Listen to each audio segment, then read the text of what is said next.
Welcome back to World Decoder. Today we uncover a silent battle where advanced technology turns a predator into a helpless prey. After exploring hidden missile cities deep underground, we now approach a chapter filled with even more dramatic tension and intrigue. This is a technological confrontation without gunfire, a high-stakes game where the hunter unexpectedly becomes the prize of the hunt. We will decode the secret behind how Iran captured the American RQ-170 Sentinel and turned it into their own empire. Join us as we analyze how a supreme piece of technology was seized and transformed into a domestic military revolution. Chapter 1 begins with the beast itself. In 2011, this was one of the most guarded military secrets. The RQ-170 Sentinel, a stealth UAV known as the Beast of Kandahar, was the ultimate eye in the sky. It was designed to perform top-secret surveillance missions across the Middle East, remaining invisible to enemy radar and defense systems. But on that fateful day in December, the entire world was shocked when Iran announced a successful electronic warfare operation.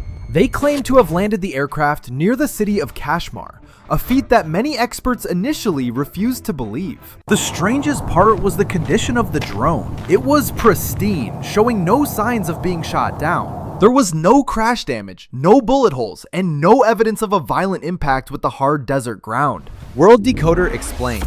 Iran did not use missiles. They employed a sophisticated technique known to experts as GPS spoofing. By injecting stronger radio waves to overwrite the real satellite signals, they effectively hijacked the navigation system of the drone. They tricked the RQ-170 into believing it had returned to its base in Afghanistan, engaging its auto-landing protocol. Instead of a safe American base, the advanced machine touched down on an Iranian runway, delivering itself to the adversary. Chapter 2 explores the art of reverse engineering. Immediately after capture, the prize was moved to a top-secret underground facility. This marked the beginning of a meticulous process. It was time for the magic of copy and upgrade to begin. Iranian engineers began dissecting the radar-absorbing material paint and analyzing the unique flying wing geometric structure of the Sentinel. They peeled back layers of carbon fiber to understand how this machine vanishes from X-band and Ku-band radar screens completely. The entire control computer system and high-resolution cameras were dismantled. They needed to decode the brain of the American machine. Iran did not just want to know how it worked, they wanted to learn how to replicate it domestically. Their goal was to manufacture equivalent components using their own resources, reducing reliance on external technology for future military projects. This painstaking process required thousands of hours of labor, analyzing every chip, every wire, and every sensor found inside. Chapter 3 reveals the birth of the Seikhe and Shahed 191. The dissection results led to a new generation of drones.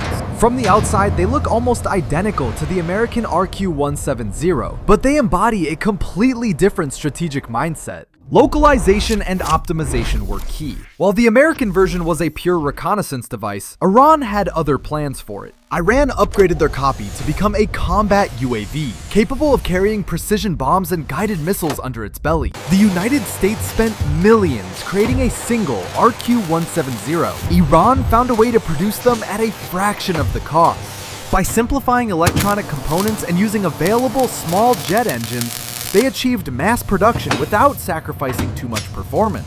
This allowed them to flood the skies with these variants, creating a formidable fleet that could overwhelm traditional defense systems. The economic efficiency of this strategy cannot be overstated. They turned a luxury asset into a disposable yet dangerous weapon.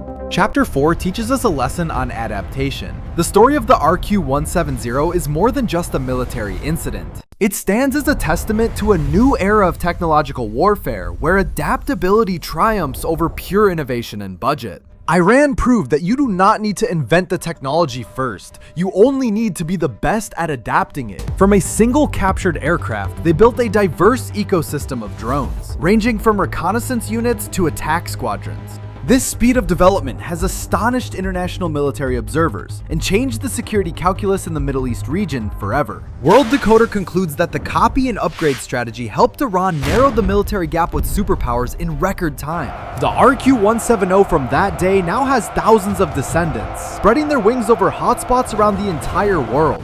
The next part will be even hotter. We will head to the ocean to decode the swarm tactics of naval warfare. See how tiny speedboats are challenging the dominance of massive super aircraft carriers in a battle of asymmetry and speed. Please hit subscribe so you do not miss the next decoding journey. Thank you for watching World Decoder today. Let us look back at the sheer audacity of the operation. It required nerves of steel and precise electronic execution. Intercepting the communication link of a stealth drone is one of the hardest challenges in modern electronic warfare history.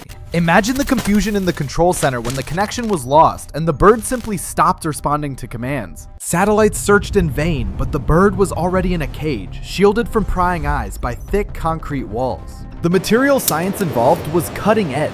Replicating the exact alloy mix was a puzzle that took years to solve. Young Iranian engineers were pushed to the forefront, tasked with redesigning propulsion systems that could match the original specifications.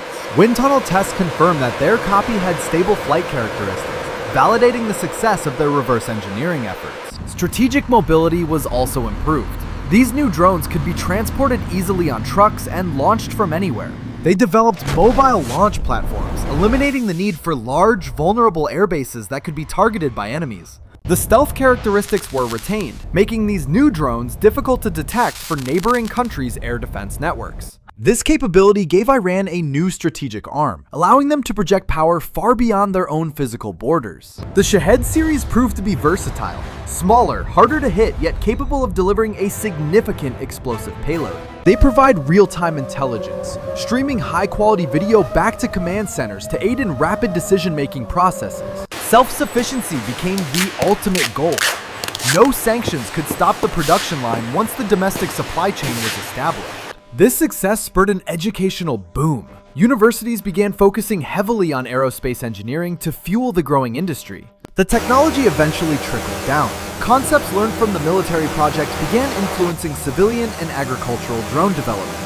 The original Beast of Kandahar now sits as a trophy, a symbol of a pivotal moment in modern history. Over a decade has passed since the capture, yet the ripples of that event are still felt in conflicts today. These machines are now rugged and battle-tested, capable of operating in harsh weather conditions that ground other aircraft. Maintenance crews have mastered the airframe, ensuring high availability rates and quick turnaround times between combat missions. The infrastructure supporting these drones has expanded massively, with bases hidden deep within mountains to ensure survivability. While they may not match the extreme range of the American original, they have enough reach to cover regional threats. Automated takeoff and landing systems have reduced the need for highly skilled pilots, making the fleet easier to operate. The software interface was redesigned to be intuitive, allowing operators to focus on mission objectives rather than flying.